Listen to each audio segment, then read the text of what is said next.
welcome back to TPL. I'm Shaliza Bacchus. Don't forget to find us on every platform. Follow us at TPL Media. Tell your friends, tell your parents, your aunts, your uncles. Believe me, in my community, that goes a long way.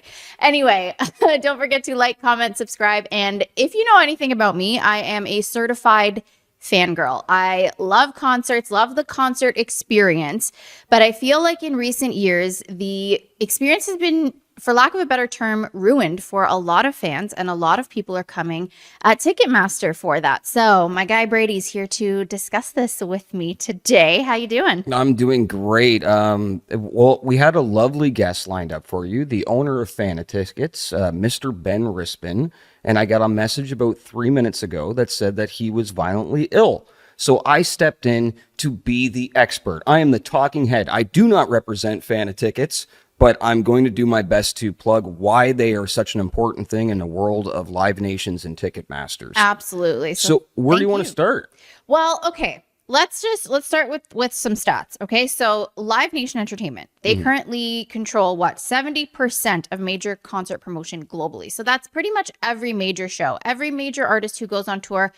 9 times out of 10, it's Live Nation behind them. Yep. And then their subsidiary, Ticketmaster, sells roughly 500 million tickets per year worldwide. So in North America alone, Ticketmaster is estimated to control 60 to 80% of primary ticket sales for large venues. Sounds like a monopoly. It's insane. And let me just say, like, I've been going to concerts for a while, like for as long as I've had a credit card, to be honest.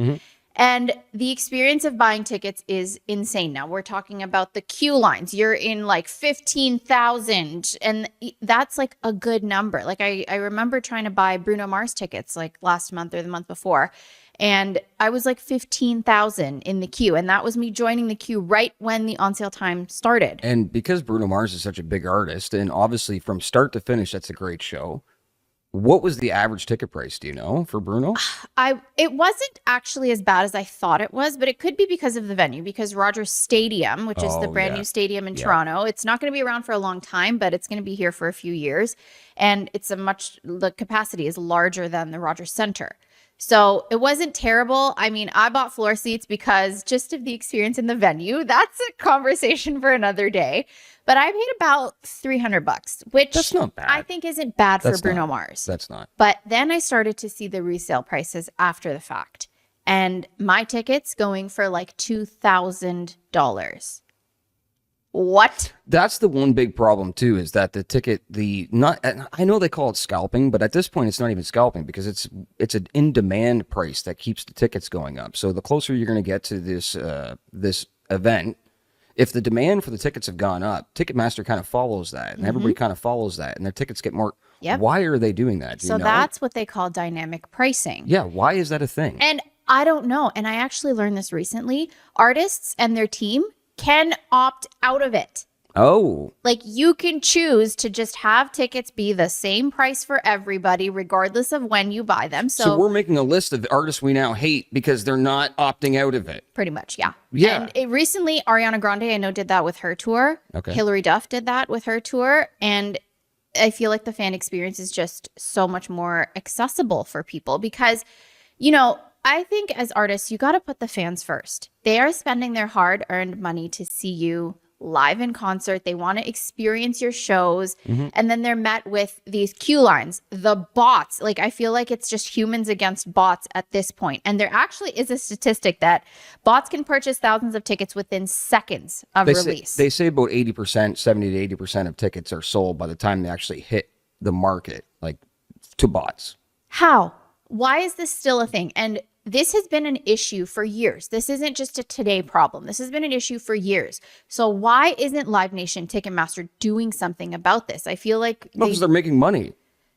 Why would you, like, as a business, the last thing you want to do at the end of your fiscal year is say, hey, we didn't make as much money as we did last year. So I can see it from a company standpoint, saying we have to do whatever we can do to either keep this revenue or continue to grow this revenue, right? So they're never going to stop it until they're told to stop. And I know that Ontario specifically, they've tried to put regulations in for some of this stuff, but it's limited in how they actually, act on it. Very, very limited. So the rules are there, but there's no one there to slap the hand once someone gets caught doing it or keeping an eye on it. And that's probably just an infrastructure problem, right? It sounds like everything in the government right now is kind of stressed out and pulled thin. But you'd think that if you're going to sit down and kind of regulate this or want to regulate this, that you would have somebody to kind of keep an eye on it. It seems to be just out of control. That's what I'm saying, because that's what I was about to say. Okay, great. These regulations are in place. I haven't seen them come into effect. I haven't seen them benefit me. I haven't heard of anyone trying to buy tickets for any shows recently that has felt the benefits of it. It's funny because we could say that it's the Ticketmaster thing, but I do a completely different show on a different network about UFC events and WWE events. And one of the big talking points for the past year has been how they've priced out their fans privately with their direct ticket sales. So their ticket sales for nosebleeds are $500. Right, for this past UFC event in Vegas, which is a town that's already dying. It's a miserable city, so you're having a miserable ticket price, and then it just happened to be a miserable night of fights. So I can only imagine how many actual fights happened from that crowd afterwards, because everybody had to spend a mortgage payment just to get to the event to sit in the nosebleeds. And then WWE's doing the same thing. They're having trouble leading into WrestleMania, which is their Super Bowl of each year. Mm-hmm. And their ticket sales are low right now because they're overpriced. They've priced their people out of the market. So it sounds like even when you're dealing with the ticket, you're dealing directly with the venue or dealing directly with the company that you're going to go, or artist, and in this case, you're getting hosed everywhere. It doesn't matter if it's going through these ticket chambers or if it's going through directly. I think people are just greedy right now with live events. Absolutely. And hey, I'm all for people making a quick buck. Hey, if you're lucky enough to get tickets at face value and you want to resell them, I'm sure there is someone who will buy them, and that's fine. But then it's when these bots come into play, and it's like, how do you know if you decide to buy a resale ticket, because on Ticketmaster you can buy verified resale tickets. How do you know if you're purchasing them from a human or from a bot? Well, I don't think that at that point, if you're already pulling out your wallet and you're going to pay that overprice, it doesn't matter if it's going to a robot or a human. You've already been screwed. Yeah. And actually, I want to tell you about my experience recently trying to buy Ariana Grande tickets. Okay. You tell me. Okay, let me tell you, because I feel like this is a very rare success story. So I'm very proud of myself. But okay. I love success stories. Right. Tell me. So, okay, I'm a huge fan of Ariana. Okay. I've seen her twice, and she has said in interviews that this Eternal Sunshine tour that is coming up will probably be the last time she tours for a while. Okay, stop laughing at me. I'm not laughing at you. I'm smiling because I find it cute. It's hilarious. I told you I'm a certified fangirl. Okay, Ariana Grande is one of my favorites. Always has been. I can barely pronounce her name. The girl can sing. Okay, seeing her live is an experience. So you like Bad Bunny and you like Ariana Grande and you like Bruno Mars. Yeah. Okay. I'm very much a pop girly. Okay, don't judge me. So what's the success story? So pre-sale was insane. I was looking through social media. Nobody seemed to have gotten a ticket. So it's like, okay, does that mean the bots all snatched these up? Mm-hmm. General on sale came a couple days later. Same situation. Now, this is a very, very small tour for her. She is not doing a lot of stops. The only Canadian stop is in Montreal. So she's not doing Toronto. She's not doing Vancouver. No other big cities, only Montreal. Now, she did add some extra shows. So I think she's up to 3 shows at the Bell Centre now in Montreal. And her team actually stepped in and was like, okay, we don't like what's going on with this ticket situation, because fans were complaining that much. It's bad. And also her team, as I mentioned earlier, opted out of the dynamic pricing. So everything, like tickets that you think would be like $400 were $160. Okay, I remember the very first concert I went to at 14 years old. It was a hip hop concert in Guelph, Ontario at a venue called the Trashateria. Old heads will know that. It was a very famous music venue before it burned down. And I seen Rozelle. I don't know if you've ever heard. You probably haven't heard of Rozelle. He's an independent beatbox artist. He was a rapper and a beatboxer. So very popular in the late 90s. One of the very first viral kind of MP3s on Napster and LimeWire and all this back in the day. What's that? I'm joking. Yeah, I know what LimeWire and Napster are. One of the music sharing sites. And I paid $10 to get in there. Wow. And I sat beside Choclair the whole night and didn't know it was Choclair until the end of the night when he got up there, because that's the kind of environment that used to be here in Canada in some of these smaller cities. If you were to fast forward now to 2026, that same concert would be $400 to get into that venue. Absolutely. It doesn't matter if it's a small little independent venue with a small independent artist. It seems like the second you put Eventbrite or StubHub or SeatGeek and all of these things onto it, these tickets become to the point where, like I said, you're almost paying a mortgage payment Right? for some of this stuff. Honestly. And I will get to that actually. I had a little memory box that I found like when we used to get physical ticket stubs. Yeah. I found tickets for Rihanna, Beyonce, Justin Timberlake, and Jay-Z.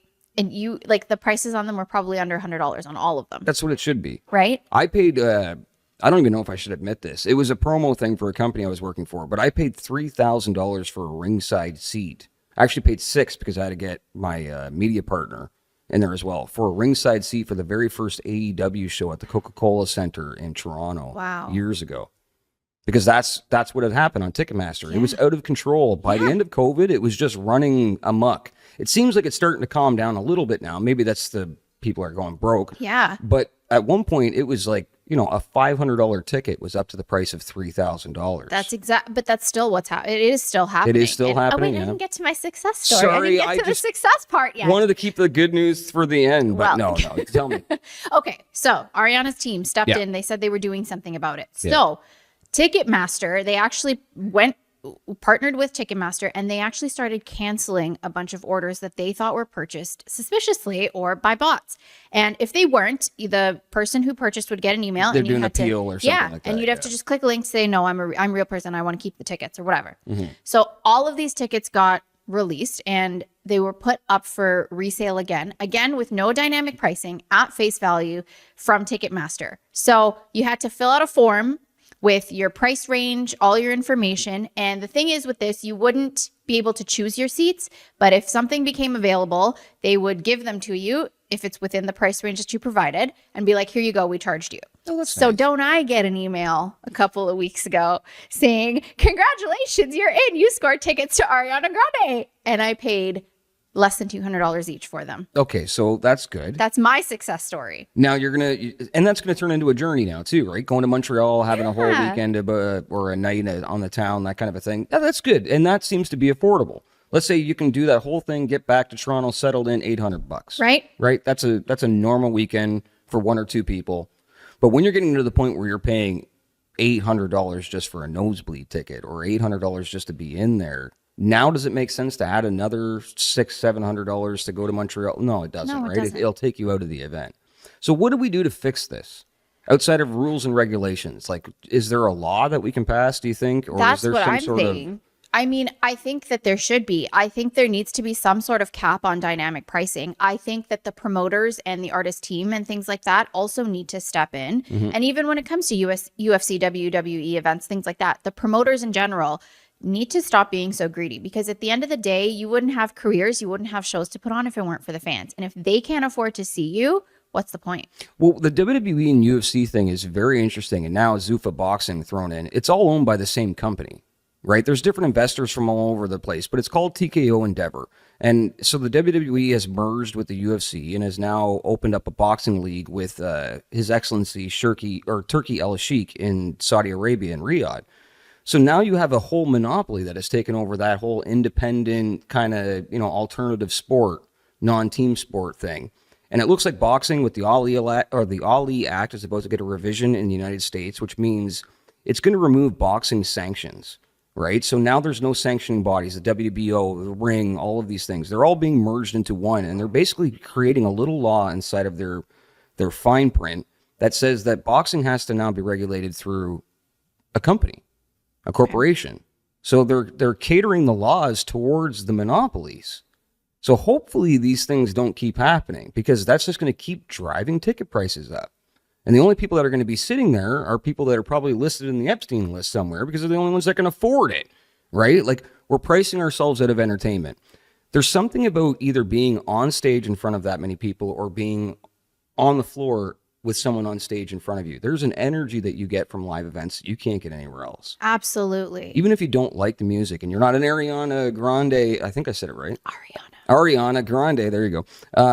Fangirl or fanboy, you can still go to a concert of music you've never heard before and be in that environment and fall in love with it and just fall in love with the energy, even if it's not your cup of tea. But if they keep overpricing this stuff, you're not going to have that beauty, that element, that I guess soul recharge that you can get from music and people. That's exactly it. And even with events like music festivals, like the Osheaga Festival here in Canada, also happening in Montreal, the ticket prices for that are insane. Coachella in Coachella's California, it's nuts. I got to go to Coachella right before COVID, and I'm comparing the prices of what we paid for a 3-day pass compared to now. It is insane. I think it was $700 USD back then for 3 days, and I got to see both Ariana Grande and Bad Bunny, let me tell you. And that's why I wish our guest wasn't sick because he's an expert in Coachella. He's been down there numerous times. He gets invited every year. He does a bit of the promoting with them and helping out. And I think I don't want to put words in his mouth, but I think he's kind of under the same feeling where he's like, this is getting to the point where this is ludicrous. We're not getting actual music fans anymore. We're getting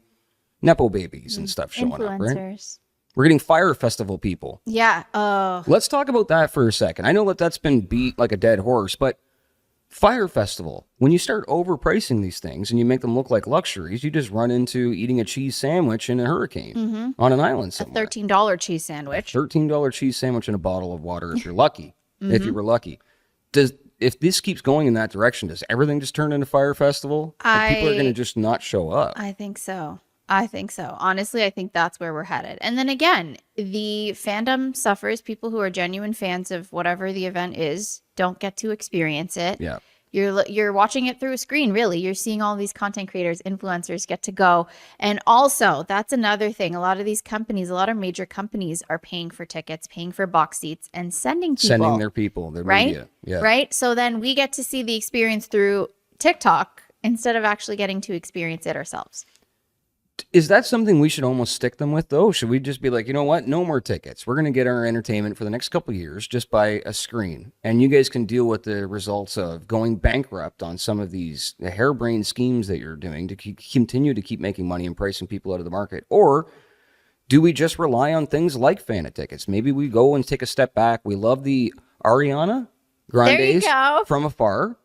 Right. And support our local independent scenes, support our tribute bands, support like the local artists that are growing in your area. Yeah. Maybe it's time to kind of take a look. Instead of going to ticketmaster.ca and seeing what the new events are, you go to something like a Fan of Tickets or one of these other alternative independent ticket places and see what artists are coming in, because you're still going to get things like Monster Truck and all of these big bands, these big Canadian bands that may not be in the top 40. They may not be at the Junos anymore, but they're still out there. The Anvils of the world, these heavy metal bands, these hair bands, these guys are still touring, and they're doing it. Now, I think that brings up an interesting point, though, because I think some people might be afraid to purchase things outside of what they know is verified. So tell me about Fan of Tickets and how it works. Well, I'm not a representative, and I know as much as I know that when you go to Fan of Tickets, not only do you see a cheaper ticket than you normally would see, your brain starts to go, well, why is it cheap?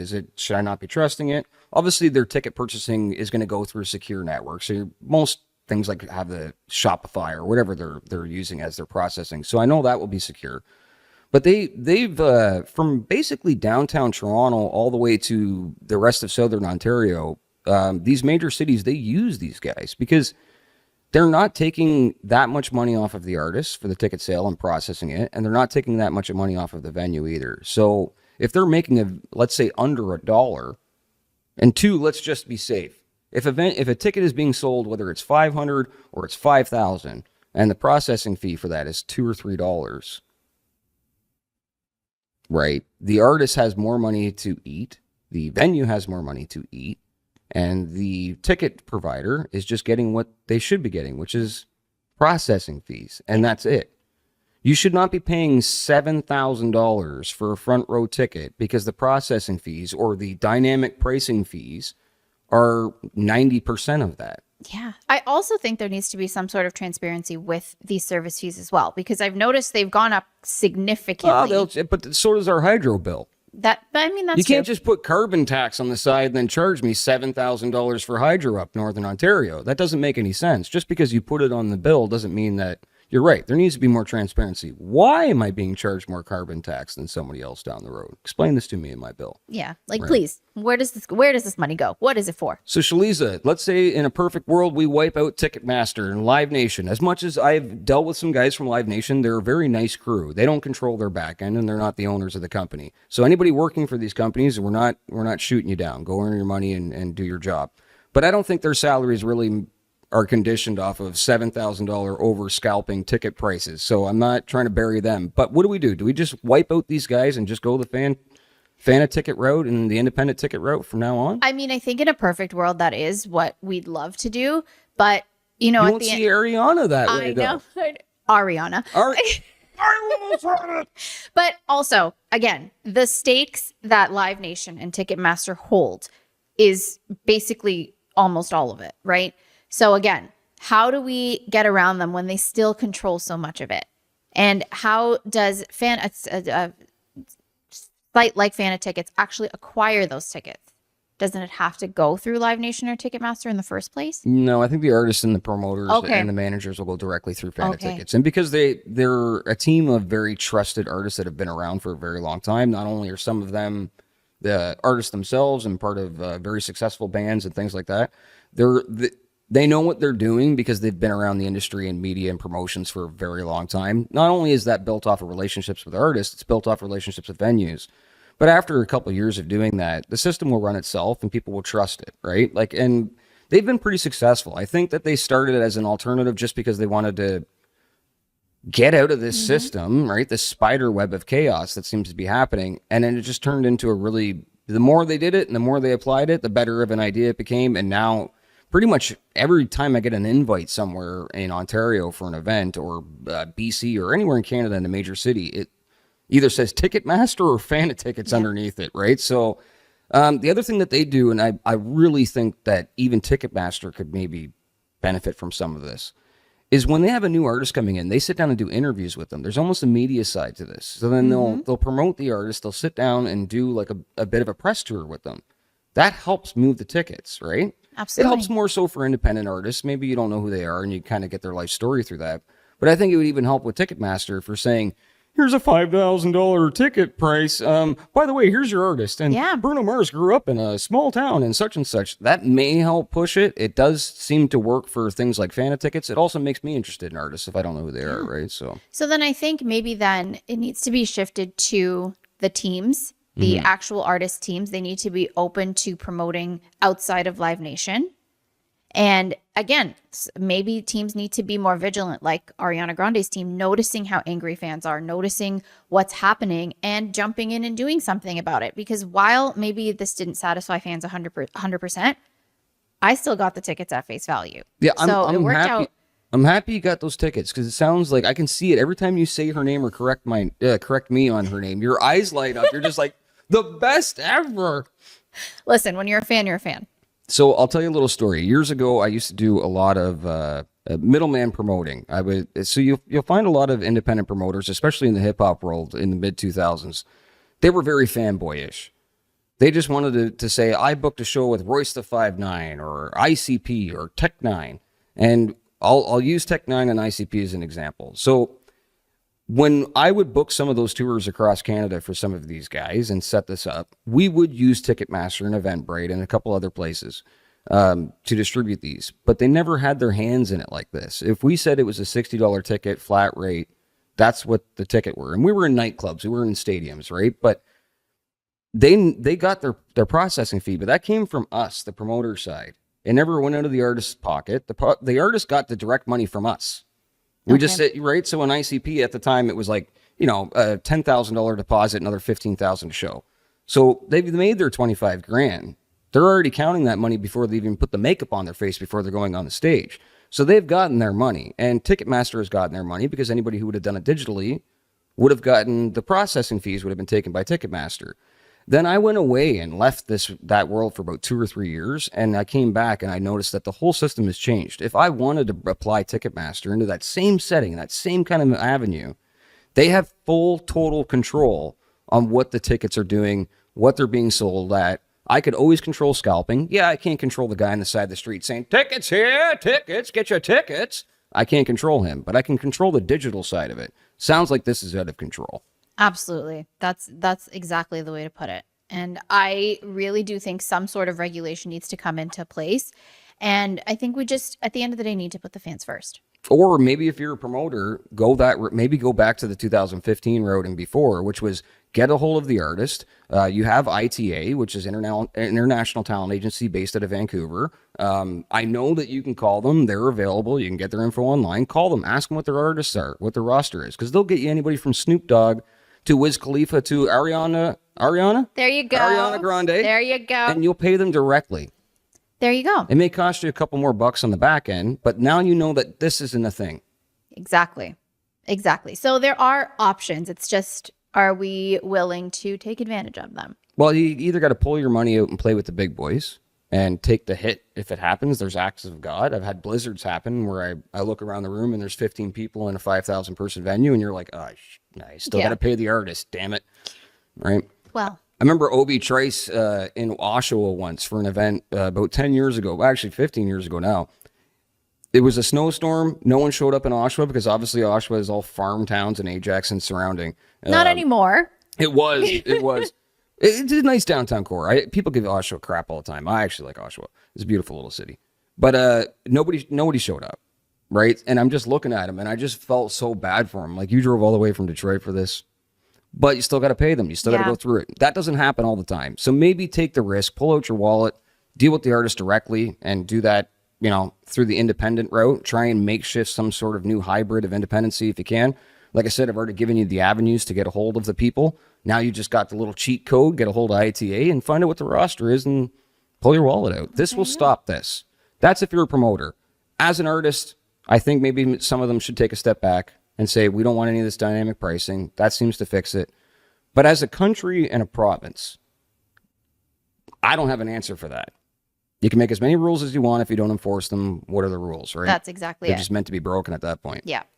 So what is your suggestion to fix this? Do you have an overall nutshell suggestion on how to get this done? Well, in all honesty, like you said, there's only so far that rules and regulations can go. They have to be enforced. But I really do think that this not only gives money to the promoter, the venue, the artist, this can also be a tourism thing, right? For example, Ariana Grande, the only show she's playing in Canada is in Montreal. So you're going to have people from across the country traveling to Montreal. 3 shows. Exactly. That will boost Montreal's economy, their tourism. So you need to focus on that as well.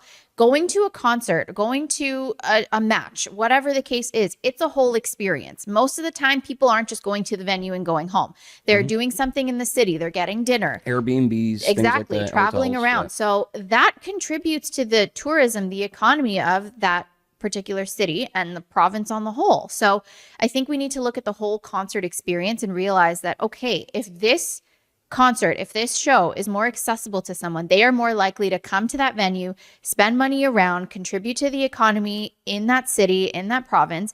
And then I think it's a win for everybody, because if they can feel like it's affordable, then they'll do it. They'll spend the money.